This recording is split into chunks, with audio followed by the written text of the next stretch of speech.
जय हिंद मेरे प्यारे साथियों, कैसे आप सभी। मैं उम्मीद करता हूं कि आप लोग बहुत ही अच्छे होंगे। प्यारे दोस्तों, आज की इस वीडियो हम लोग बोर्ड मास के नियम को सीखेंगे। बहुत ही अच्छे तरीके से आपको बताया जाएगा ताकि आपको हर कुछ समझ में आ जाए। तो आपको करना क्या है, इस वीडियो को शुरू से लेकर के लास्ट तक देख लेना है। यदि आप बोर्ड मास को सीखना चाहते हैं, जानना चाहते हैं और आप इस वीडियो को क्लिक किए हैं तो अच्छे से जरूर देख करके जाइएगा और बाद में आपको किसी भी तरह का वीडियो देखने का जरूरत नहीं पड़ेगा, इतना मैं गारंटी देता हूँ। ठीक है, तो चलिए वीडियो स्टार्ट करेंगे। दोस्तों, वीडियो स्टार्ट करने से पहले आप सभी से रिक्वेस्ट करना चाहूंगा, यदि आप इस चैनल पर नए आए हैं और अभी तक चैनल को सब्सक्राइब नहीं किए हैं, नीचे सब्सक्राइब का बटन दिया हो वहां दबा के जरूर सब्सक्राइब कर लीजिएगा, क्योंकि जब भी मैं इस तरह का नॉलेजफुल वीडियो लेकर के आऊंगा तो उसका नोटिफिकेशन सबसे पहले आप तक पहुंच जाएगा। ठीक है, तो चलिए यहाँ पर देखिए कुछ इसका नियम जो होता है। सबसे पहले बोर्ड मास को जान लेते हैं, आखिर बोर्ड मास होता क्या है। ठीक है ना, तो सबसे पहले यहाँ पर देखते हैं, बोर्ड मास को लिख लेते हैं।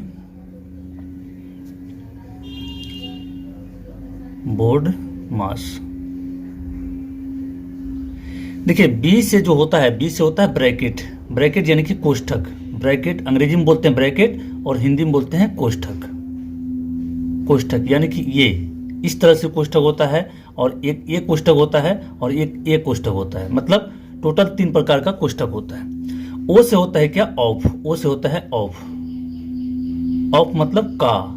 ठीक है, का का मतलब ये हुआ गणित में, मैथ में का का मतलब होता है गुणा का चिन्ह। जहां पर भी का लगा हुआ रहेगा वहां पर गुणा का चिन्ह लगाना है। ठीक है, इसके बाद ये है डिवीजन। क्या है, डिवीजन। देखिए डिवीजन, डिवीजन को कहते हैं भाग, भागा। ठीक है, भागा का चिन्ह इस तरीके से होता है। इसके बाद है मल्टीप्लीकेशन यानी कि मल्टीप्लाई, गुणा। ठीक है, गुणा करना है।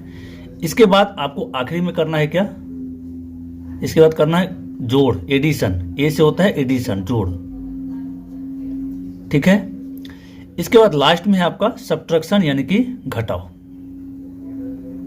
घटाव करना है। तो सबसे पहले करना क्या है, जब आपको ब्रैकेट रहेगा B4 ब्रैकेट, देखिए 1 नंबर में काम करना है कोष्ठक का, दूसरे नंबर में काम करना है ऑफ का यानी कि का।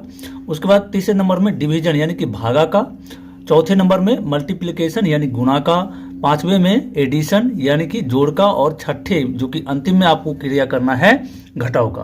तो इस चीज को आप जरूर कॉपी पेन में नोट डाउन कर लीजिए या आप इसको अच्छे से देख लीजिए, याद रखिएगा, तभी जाकर के आप इस तरह का सवाल को अच्छे से बना सकते हैं, आपको कोई दिक्कत नहीं होगा। तो चलिए अब हम लोग सवाल के द्वारा समझते हैं, ज्यादा समझ में आएगा, ये चीज आपको रटने का जरूरत नहीं पड़ेगा।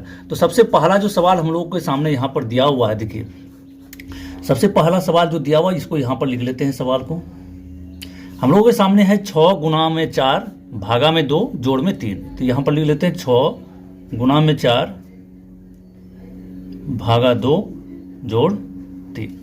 तो यहाँ पर देखिए 4 तरह का चिन्ह लगा हुआ है, मतलब गुणा है, भाग है, जोड़ है, 3 तरह का चिन्ह लगा हुआ है। तो सबसे पहले किसका क्रिया करेंगे, तो सबसे पहले भागा का क्रिया करते हैं, उसके बाद गुणा का, उसके बाद जोड़ का। ठीक है ना, सबसे पहले भागा का करेंगे। तो बाकी जो चीज जैसा है उसको वैसा ही लिख देंगे। 6 गुना 4 है, 6 गुना 4 यहाँ पर लिख दीजिए। भाग है तो भाग को यहाँ पर बट्टा में दे सकते हैं 2, बट्टा में 2 लिख सकते हैं, या फिर कहीं पर आप अलग से साइड में इस तरह से भागा दे सकते हैं 4 में 2 से। तो कितने बार में लगेगा, 2 दूना 4, 2 बार में लगेगा, कट जाएगा। तो यहाँ पर ये 2 आया। इसके बदले में यहाँ पर नीचे में क्या लिख सकते हैं, 2 लिख सकते हैं। 4 भागा 2 के बदले में नीचे में 2 लिख सकते हैं, कोई दिक्कत नहीं है। अथवा बट्टा में कर दिए हैं तो ऐसे करके काट सकते हैं, 2 दूना 4, और जोड़ में 3 है तो यहाँ जोड़ में 3 लिख दीजिए। अब यहाँ फ्रेश करके लिख लेते हैं, साफ करके, 6 गुना 2 जोड़ 3 कितना हो जाएगा। अब गुणा का क्रिया करेंगे, मतलब 6 को 2 से गुना करेंगे तो 6 दूना कितना होगा, 12 होगा। तो यहाँ 12 लिखेंगे, प्लस में 3 है तो 3 लीजिए, बराबर कितना होगा, 12 और जोड़ 3 करेंगे तो 15। ये इस सवाल का आंसर हो गया। देखिए कितना आसानी से ये सवाल का आंसर निकल गया है। ठीक है, अब दूसरा नंबर सवाल यहाँ पर बनाते हैं, 2 नंबर का। 2 नंबर का सवाल हम लोग के सामने यहाँ पर देखिए दिया हुआ है 50 भागा में कितना है 5 गुणा, ब्रैकेट बंद है, 12 घटा में 6 भागा में 2, फिर भागा कितना है 3। ठीक है, तो सबसे पहले आपको बताया गया था, जब आपको ब्रैकेट दिया हुआ रहेगा, कोष्टक दिया हुआ रहेगा, तो उसमें क्या करना, सबसे पहले कोष्टक के अंदर जो भी चीज रहेगा उसका क्रिया हम लोग कर लेंगे। उसके बाद औप का करेंगे, यानी का कहीं लगा हुआ रहेगा उसका क्रिया करते हैं। उसके बाद भाग का, गुणा, जोड़, घटाओ, इस तरह से।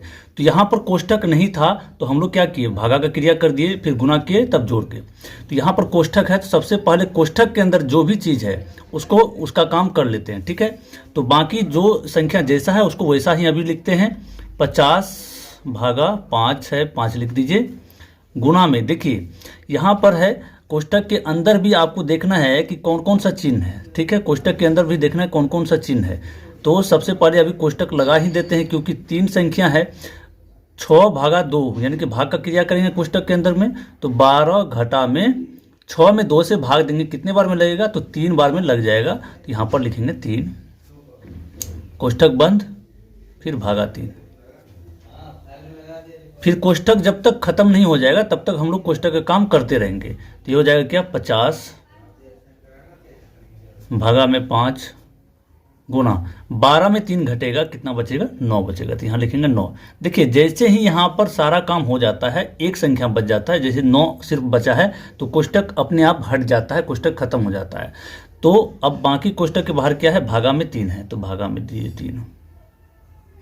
अब देखिए यहाँ पर 2 बार भागा का चिन्ह आया हुआ है। यहाँ पर है 50 भागा 5 गुणा में 9 भागा 3।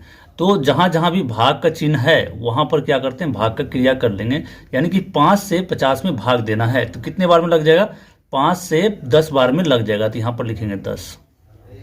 गुणा का चिन्ह है तो गुणा का चिन्ह रखेंगे, और 9 है और भागा में 3 है, यानी कि 3 से 9 में भाग देना है। तो कितने बार में लग जाएगा, कितने बार में आ जाएगा, 3 का पहाड़ा में, तो 3 बार। तो यहाँ पर हो जाएगा 3।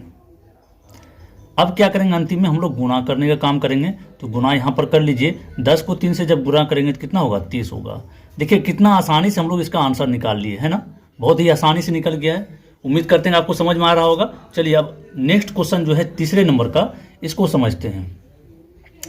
तीसरे नंबर का जो सवाल है सबसे पहले उसको लिख लीजिए। यहाँ पर तीसरे नंबर का सवाल देखिए हम लोग के सामने दिया हुआ है, कितना, 28 घटा 6 गुणा 2 गुणा 8 भागा 4 जोड़ 6।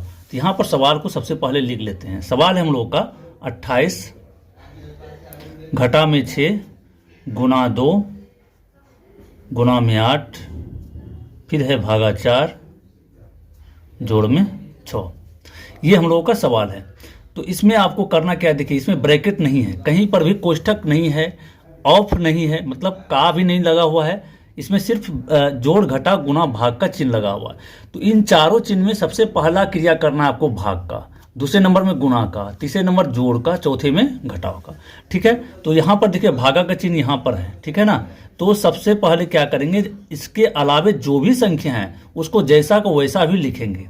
28 घटा में 6 गुणा 2 और फिर गुणा 8 में जब 4 से भाग देंगे कितनी बार में लगेगा, 4 दूना 8, तो यहाँ पर आ जाएगा 2, ठीक है। ये दोनों पद का क्रिया किए तो यहाँ 2 आया, यहाँ प्लस में 6 है तो प्लस 6 दे दी। अब हम लोग क्या करेंगे, गुणा करने का काम करेंगे, ठीक है ना। भागा का काम हो गया, भागा का बाद किसका करते हैं, गुणा का। तो ये हो जाएगा क्या, 28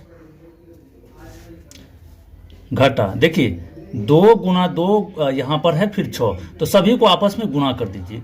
2 दूना होगा 4, 4 गुणा 6 करेंगे, 4 छक्के होता है 24, तो यहाँ पर लिखिए 24 जोड़ 6, ठीक है ना। अब देखिए क्या करेंगे, अब जोड़ का काम करेंगे, ठीक है। ये 24 है माइनस में, 24 माइनस में यानी कि घटाव है इसके चिन्ह आगे। तो यहाँ पर जो प्लस वाला चीज है सबसे पहले प्लस प्लस प्लस होता है, चिन्ह का नियम आपको पता होगा। यदि आपको नहीं पता है तो उस वीडियो का लिंक हम डिस्क्रिप्शन बॉक्स में दे देंगे, चिन्हों का नियम से संबंधित, उसको जरूर देख लीजिएगा, ठीक है, गलती नहीं होगी। तो यहाँ पर 28 के आगे प्लस का चिन्ह है, तो प्लस और प्लस जुड़ जाता है, तो 28 6 कितना हो जाएगा, 34 हो जाएगा। तो यहाँ लिखेंगे 34, घटा में कितना है 24 है, तो यहाँ 24 लिख देते हैं, ठीक है ना। अब क्या करना हम लोगों को, देखिए घटा लेना है, 34 में 24 घटेगा तो 10 बचेगा, आप सभी को पता है। तो यहाँ हो गया 10, यही इस सवाल का आंसर हो जाएगा। चलिए चौथा नंबर जो कि बहुत ही इंपॉर्टेंट सवाल है, चौथा नंबर बहुत ही इंपॉर्टेंट सवाल है, यहाँ पर भिन्न में दिया हुआ है, तो इसको भी समझ लेते हैं आखिर कैसे बनेगा, ठीक है। तो यहाँ पर देखिए आपको सवाल दिया हुआ है क्या, 2 बट्टा में 5, 2 बट्टा में कितना है 5 है, और गुणा में है 3 बट्टा में 8, भागा में है क्या 6 बट्टा 4, भागा में है 2। ठीक है ना। ये हम लोगों के पास सवाल दिया हुआ है और ये भिन्न में है, कोई दिक्कत नहीं है, आपको घबराना नहीं है, बस जो यहाँ पर बताया जा रहा है इसको अच्छे से समझ लीजिए। तो यहाँ पर भी आपको वही चीज़ करना है। चिन्ह देखिए कौन कौन सा लगा हुआ है, गुना है और भाग है, मात्र 2 ही प्रकार का चिन्ह लगा हुआ है। इन दोनों चिन्ह में से सबसे पहले जो काम करेंगे वो भागा का करेंगे, तब जाकर के गुना करेंगे। तो यहाँ पर होगा 2/5 गुना 3/8। अब देखिए जब भी आपको भिन्न के रूप में मिले, भिन्न के रूप में सवाल रहेगा तो ये भागा का चिन्ह जो है गुना में बदल जाता है। तो यहाँ पर गुना में बदलेंगे, जैसे ही गुना में इसको बदलेंगे इसके आगे वाली जो भी भिन्न रहेगा उसको पलटा करके लिखना पड़ता है ना, उल्टा, यहाँ पर उल्टा करके लिखना पड़ता है। तो ये जैसे 6/4 है तो 4 कितना लिखेंगे, 6 लिखेंगे, समझ रहे हैं। उसके बाद ये जो भागा का चिन्ह है इसको भी गुना में बदल देते हैं। यहाँ पर सिर्फ 2 है तो 2 के नीचे कुछ नहीं, तो हम लोग 1 लिख सकते हैं अपने मन से, कोई दिक्कत नहीं है। तो यहाँ पर क्या होगा, जैसे ये गुना में बदला तो ये वाला जो भिन्न है ये क्या होगा, उलट जाएगा, मतलब 1/2 हो जाएगा। अब ये आ गया भिन्न का गुना के रूप में, भिन्न का गुना के रूप में आ गया। तो अब हम लोग आसानी से इसको बना सकते हैं काटा पीटी करके। तो काटा पीटी जब भी करेंगे तो यहाँ पर देखिए क्रॉस में काट सकते हैं, आमने सामने काट सकते हैं, आपको पता होगा भिन्न के गुना का नियम। तो क्रॉस में काटेंगे तो क्या होगा, देखिए 2 चौका 8, ठीक है, 4 बार में कट गया। फिर इससे कट जाएगा, मतलब 4 से 4 कट जाएगा, है ना। और कहीं कुछ कट रहा है, यहाँ देखिए 3 से 6 कटेगा, 3 एकम 3, 3 दूना में 6। अब ऊपर में कुछ नहीं बचा हुआ, ऊपर में काटा पीटी करके हर जगह 1 बच गया, नीचे में इस तरह से संख्या बचा हुआ। तो इस तरह से सबसे पहले इसको लिखेंगे, यहाँ पर कुछ नहीं बचा, 1 बचा, 1/5 गुना, यहाँ पर 1 बचा हुआ, 1 में नीचे भी कुछ नहीं तो 1 है, यहाँ पर भी 1 बचा हुआ है, कुछ नहीं बचा तो गुना में 1/2, फिर गुना में हम लोग का 1/2। तो जब काटा पीटी करके सरलतम रूप में लेते आते हैं तो गुना का नियम है, ऊपर वाले को ऊपर वाले से गुना कर देते हैं और नीचे वाले को नीचे वाले से गुना कर देते हैं। तो ऊपर में जब सभी को आपस में गुना करेंगे तो कितना होगा, 1 होगा, है ना, 1 होगा। उसके बाद यहाँ पर देखिए 5 गुना 1 करेंगे 5 ही होगा, फिर 5 गुना 2 10, 10 गुना 2 करेंगे 10 दूना होगा 20। तो इस सवाल का जो आंसर हम लोग का आया, फाइनल आंसर आया 1/20 आया। इस तरह से आपको भिन्न को भी बनाने के लिए सिखा दिया गया है। मैं उम्मीद करता हूं कि आज के इस वीडियो से आपको बोर्डमास का नियम को पता चल गया होगा। मिलते हैं फिर अगले वीडियो में। यदि आप अभी तक चैनल को सब्सक्राइब नहीं किए हैं तो चैनल को जरूर सब्सक्राइब कर लीजिएगा, ताकि जब भी मैं इस तरह का वीडियो लेकर के आऊँगा तो उसका नोटिफिकेशन आप तक पहुँच जाएगा। मिलते हैं फिर अगले वीडियो में, तब तक के लिए जय हिंद।